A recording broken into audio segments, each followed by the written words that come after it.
What have we just witnessed? The final whistle at Twickenham has just gone to one of the wildest games that I think I've ever seen. Hello, amateurs. Welcome back to our Six Nations series. And I've got Phil Greenaway with me again today. There he is. How you doing, Tim? What a game of rugby, England versus France at Twickenham. Sensational. Just trying to sort of get my head around it all now and take it all in, really. It was just I think you described it brilliantly, a wild game of rugby. Yeah, it finished about half an hour ago, and I spent most of the time since just kind of scratching my head, trying to get my head around all the stuff that happened, because France butchered a whole load of chances, especially in the first 20 minutes. But there was brilliant rugby played by both sides, a lot of structure at times, but then sometimes it was no structure whatsoever. And I was thinking, I've just done the live stream, and like, how would you analyze that as a coach afterwards? Like, it feels like you maybe just throw it up and tear it up and throw it away. Well, I mean, yeah, where do you start? I mean, number one, great resilience from England to come back and score that try at the end, and the turnover, to get the line out, option. And then, the presence of mind for Mitchell to take it out the back of that more, when lots of nines would have left it in there and we would have ended up, going to the floor and losing it. And then maybe go pick and go. The brevity to play off that, and a strike move that they've not really executed with a winger who's just come on the pitch.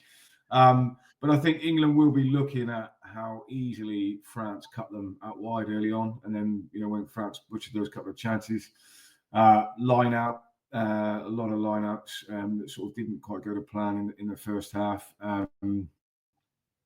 and. A couple of big moments in there where Slade, missed touch a couple of times. But England won the pressure moments. We talked about that in the preview team in terms of winning the pressure moments.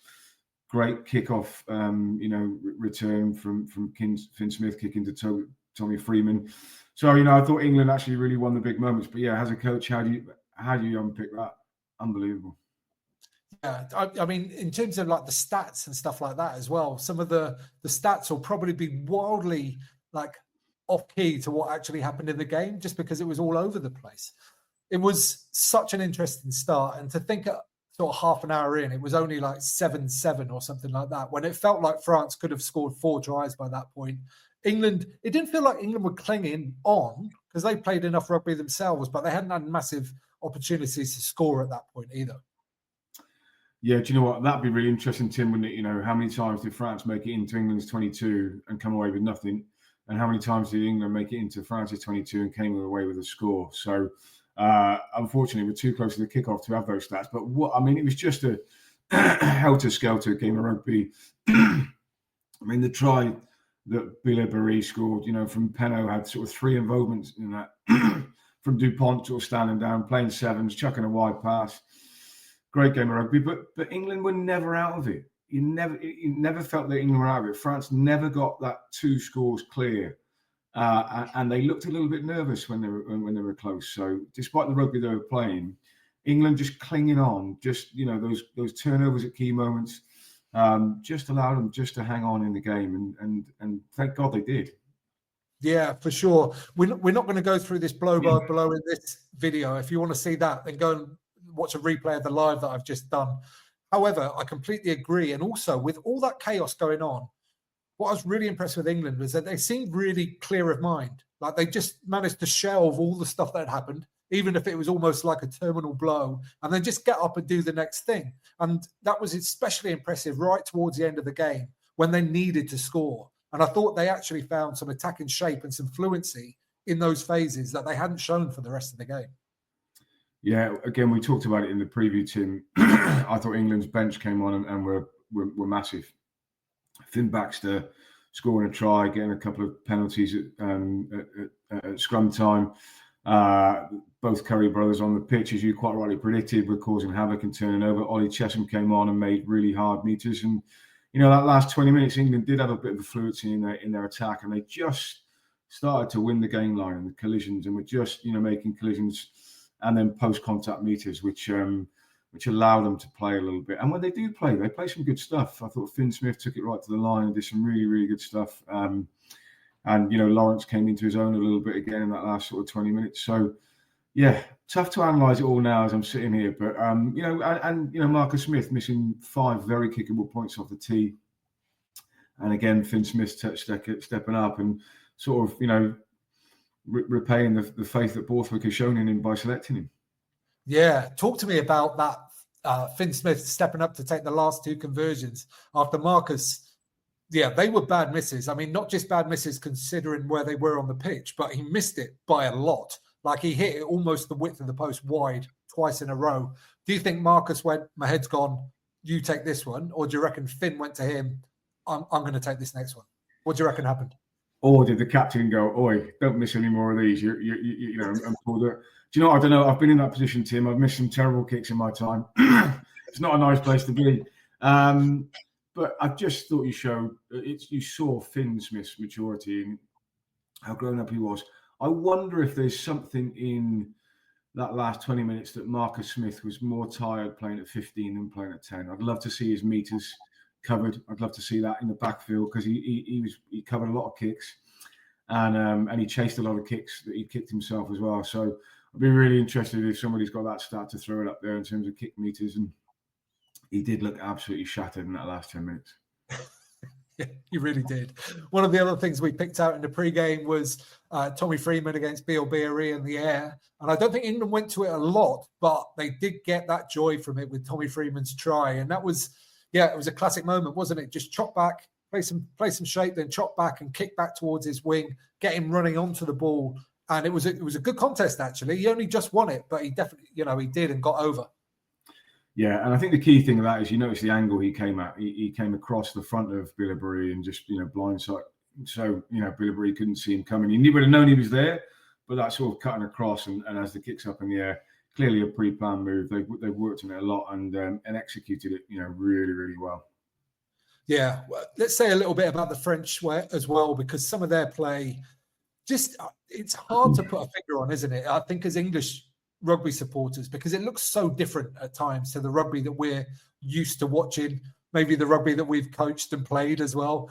But they just look fluid. They look absolutely fluid. And when they've got people like Dupont and Penaud and BLBRE running at space, they just seem to be able to manage what's going on in front of them and find the holes and then execute. And the BLBRE try, I think it was the first one when Dupont went back inside to Penaud. Penaud kicked through almost immediately. And it was just on the money, absolutely on the money.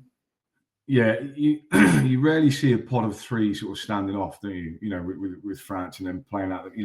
It just seems to evolve and just happen on the pitch. It's just so kind of easy for them at times. Like the try that Penaud scored. It was just simple, like under 11s, and that's what it looks like sometimes. It's just a really pure game of rugby.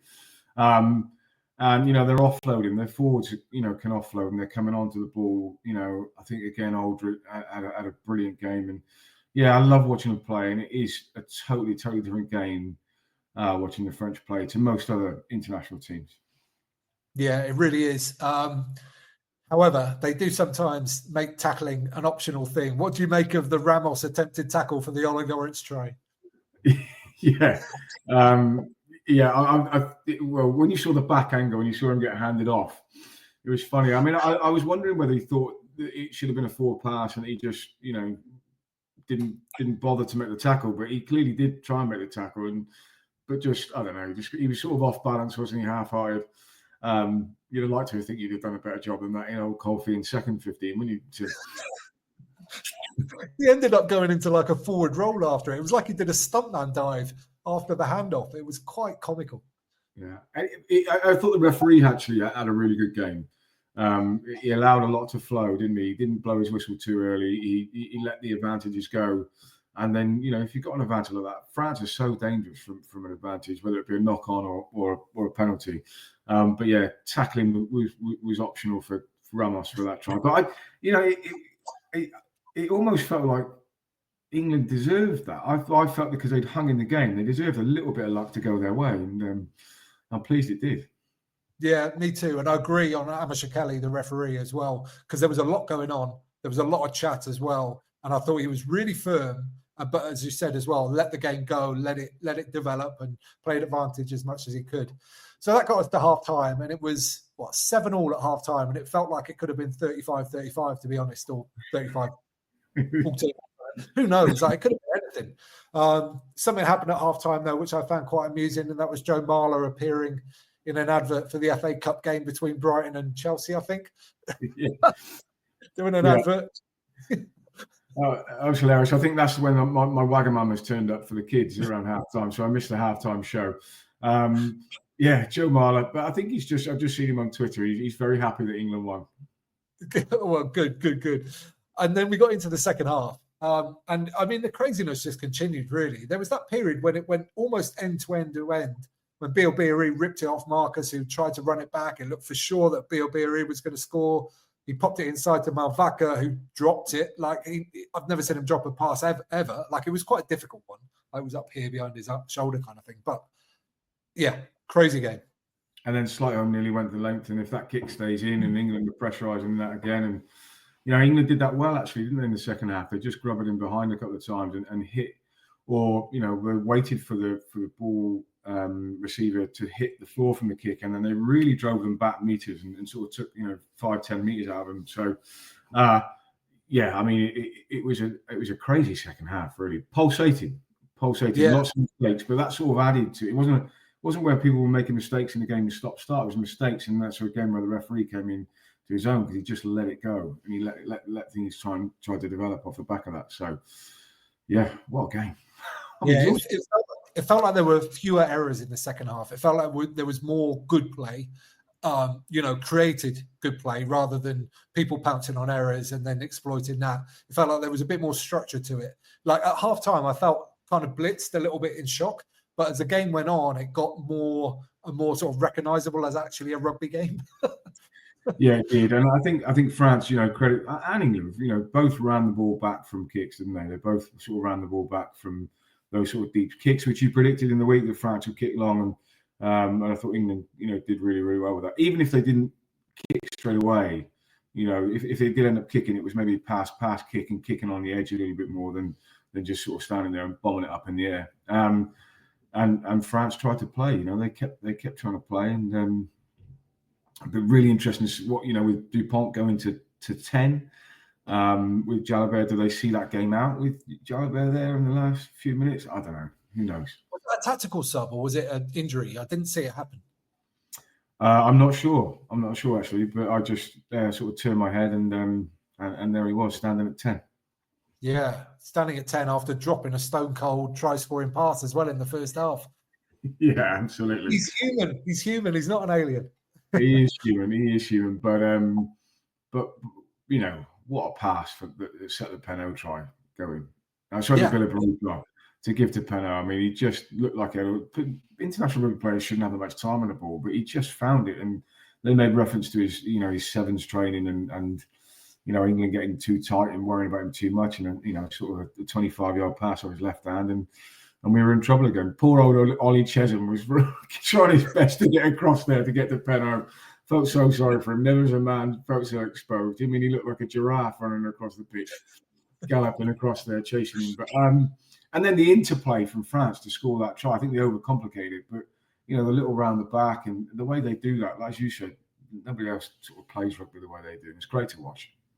Yeah, it is. And I listened to Anthony Watson this week talking about how annoying Penaud is, because he doesn't look like he should be running that fast. Like, he's got a bit of an awkward kind of gait and stuff like that. But man, he's quick. Really quick. And rarely do you see him get tackled into touch. He steps off off the touchline really well and comes hard in. Or, again, comes off his touchline hard in and just finds a forward hitting and out to inline. So he doesn't get... He's incredibly difficult to tackle. He's really difficult to tackle because he's jumping around off both feet, and you think you might have him, and then bang, he's gone. And he kicks really well. He chooses his time to kick. I think he's a real all-court player. I thought he was superb again today. Yeah, he was. And Bielbiarri was as well, to be fair, like finishing his scores. A few errors on him as well, but there wasn't across the entire French backline, to be honest. I mean, for England, I'm just... it's great that they stuck in there, but I'm just delighted they got the win. That's all that really matters at the end of the day for England today. The performance can be good, bad, it doesn't matter. They desperately needed that win. Yeah, they desperately needed the win, and 4 tries against a French, try bonus point. And what I was so, Lawrence's try was a little bit, with a bouncing ball, but you've got to take those in international rugby. Finn Baxter's, the pick and go. But the 2 other tries they created really, really well. They created those tries and scored them. So to finish with a strike play in the 78th minute with that much accuracy, and to go to the line where the Finn did and spot the defender drifting and just put Daly through that hole was, superb, absolutely superb. I leapt off my sofa and nearly punched the light in the air. So, but brilliant, absolutely, just a great score. It's a really good rugby score. The way they've manipulated the defence there and got somebody to pincer in was a really good score. It was, and the try was dotted down 79 minutes and I think about 1.5 seconds. So in theory, Finn Smith could have waited till the last half second to kick the conversion, and then they wouldn't have been able to restart. But man, you'd have needed some cojones to wait till that last second. Particularly because the conversion had to go over. It had to go over, yeah. The conversion had to be kicked and had to go over. So if he'd have waited that little bit too long and then we lose the game 25-24 because he's taken an extra half a second and the referee's blown up, then I think we've probably lynched him from Tower Bridge, haven't we, this evening? If he's done that. So, again, great composure because they were in a similar position against Australia in the autumn, and they didn't gather that kickoff, and Australia went the length and scored. I thought they did really, really well, and you could just see the delight on all their faces. I mean, it means so much to them, and anyone who's played any type of sport, England, they're not trying today. No, they're always trying. They're always working really hard. They're giving it their everything, and so I'm delighted to see them get that win today. Yeah, that's a really good point. Just like a sportsman's point there, isn't it? Because I think everybody, if you played any kind of competitive sport, you've been through a period where things just aren't quite working for you. You're putting everything in, you're trying to fix all the errors, and you're not getting the results that, not necessarily you deserve, but that your effort deserves at least. Fantastic that they've turned that corner.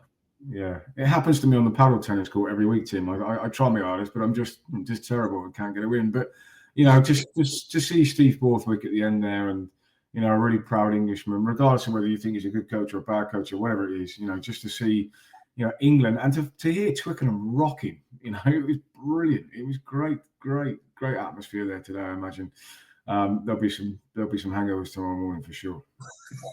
Absolutely. Okay, let's bring this one to a close. What a wild game. Anybody got any comments? Throw them in the comment section down below, and we'll sort of join you there for a conversation. And there's loads of stuff that we could have said that we didn't, because it's just so much that had happened. Drop them in the comments and we'll sort of talk about those if we can. Give this video a thumbs up while you're down there if you don't mind.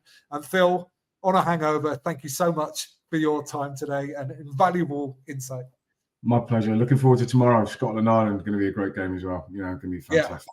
Yeah. Have a great weekend, everyone. Yeah, fantastic. And people at home, you can subscribe there. You can watch that one next. And don't forget to get out and play.